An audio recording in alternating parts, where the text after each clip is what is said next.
మంత్రి కొండా సురేఖ అలాగే ఎమ్మెల్యే కడియం శ్రీహరి మధ్య ఉన్న ఇంటర్నల్ వార్ అయితే ఇప్పుడు అంతర్గతం అయిపోయింది. మాజీ మంత్రి ఎమ్మెల్యే కడియం శ్రీహరిపై తాజాగా మంత్రి కొండా సురేఖ అయితే తీవ్ర విమర్శలైతే చేశారు. ఆయనను నల్లికుట్ల మనిషిగా అభివర్ణించారు. తాను మంత్రిగా ఉంటే తన ముందు కూర్చోవడానికి నామోషిగా ఫీల్ అవుతున్నాడంటూ కొండా సురేఖ విమర్శలు చేశారు.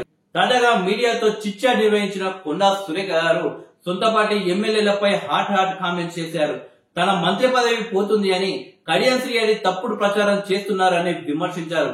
సీఎం రేవంత్ రెడ్డి అలాగే జిల్లా ఇన్ఛార్జి మంత్రి పొంగులేటి శ్రీనివాస్ రెడ్డి వద్దకు వెళ్లి తన మీద ఉన్నది లేనిది చెప్తున్నారని ఆమె వాపోయారు. టీడీపీలో నడిపించుకున్నట్లు ఇక్కడ కూడా నడిపించాలి అని అనుకుంటున్నారని అన్నారు. తన అదృష్టం బాగుండి మంత్రిని అయ్యానన్నారు.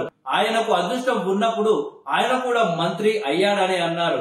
తన కూతురుకు అదృష్టం లేదు కాబట్టి ఎమ్మెల్యే కాలేదని, కడియం కూతురుకు అదృష్టం ఉంది కాబట్టి ఎంపీ అయ్యారని అన్నారు. తాను ఆమెను ఎంపీ పదవిని తీసివేయాలని అంటున్నానా అని ప్రశ్నించారు. వరంగల్ పశ్చిమ ఎమ్మెల్యే నాయిని రాజేందర్ రెడ్డి వ్యాఖ్యలపై కూడా స్పందించారు. భద్రకాళి టెంపుల్ ఎవరి సొత్తు కాదని, కొందరు తమ సొత్తు అన్నట్లు ఫీల్ అవుతున్నారని విమర్శించారు. నాయిని ప్రెస్ మీట్ పెట్టి మాట్లాడడం సరికాదని అభ్యంతరం తెలిపారు. అగమ శాస్త్రం ప్రకారమే భద్రకాళి అమ్మవారికి బోనం సమర్పించాలి అని నిర్ణయం తీసుకున్నామని, అక్కడ యాటలు కోస్తారని తప్పుడు ప్రచారం చేస్తున్నారని అన్నారు. అమ్మవారు శాకాహారి అని అందరికీ తెలుసునన్నారు. బల్కంపేట బోనం తీసుకువెళ్లి భద్రకాళి అమ్మవారికి సమర్పించామని మంత్రి కొండా సురేఖ ప్రకటించారు.